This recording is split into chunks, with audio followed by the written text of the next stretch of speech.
So we had David Tepper had texted into the show on Friday and suggested right now that you have to be in the market full on.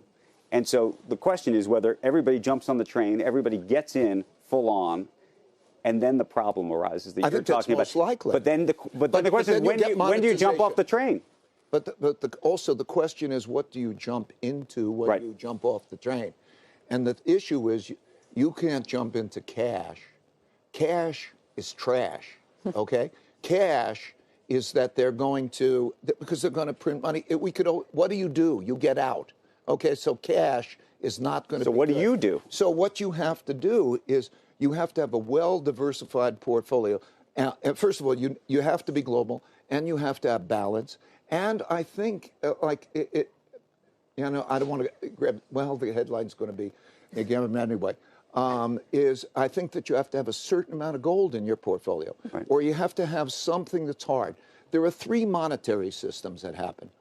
The first is, in the old days, it had intrinsic value. You'd carry around gold coins.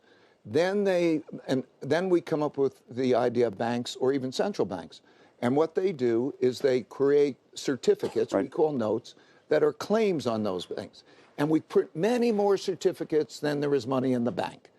And then that's a linked system. And so we did that, and we broke that in 1971. Then you have a fiat monetary system, which means that you can print whatever amount of money you want. And you can put that, and that's what governments do.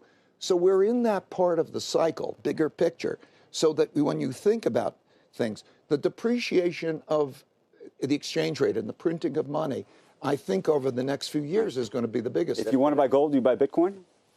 No, there are two purposes of money, a medium of exchange and a storehold of wealth.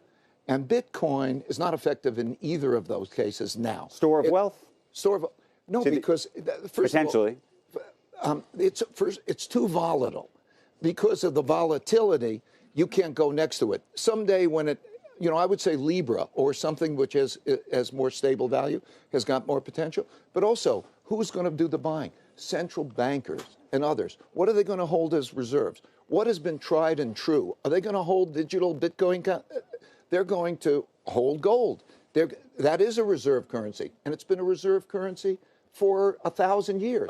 I know this is going to be the headline of gold. I want to emphasize a bit of gold is a diversifier, okay? And that's the advice I can give. I know I'm going to come out of here like Ray Dalio's wild on gold, and that's not exactly. I'm not saying cash is trash is your headline. But cash is trash. But Ray, you would have thought that after all the years of zero interest rates in QE 1, 2, 3, and 4, you could have been making this case that entire time of what you were just making. Maybe there was so much of a lack of demand in the private sector following the financial crisis that it was able to absorb all of that. But coming to us now with that, it almost, at the risk of sounding like the boy who cried wolf too many times, I'm not saying you did, but we all were, the death of the bond vigilante, it's been well documented for the past 10 years. Now you're saying is the time to work. I think it's totally different. Well, I would say when we are dealing with the negative interest rates, which we've had for years and years already. Well, no, we know how long it's been. Okay, and you take each country, and you take where we were in December toward the tightening, then you create an easing. We are now coming into a direction. And so the question for any of us is not whether it's early or not. The question for any of us is when you're holding all of those bonds and you have a negative interest rate or something, and how far more can you push that? What does the next 5 years look like? And the next 5 years is going to be something like that, plus there'll be more deficits. Now, more deficits means sell more bonds. Who are you going to sell the bonds Why to? should I believe we're going to negative interest rates in the United States? Well, I think that, and I'm not saying now, I'm saying that, okay, if you have a next downturn, okay, it's on average 500 basis points of rate cuts. Oh, then you can't do that. You go to QE, right? Right. And we're having trouble normalizing. Stimulant. Right. We don't have much stimulant. We have people at each other's throats over the wealth gap.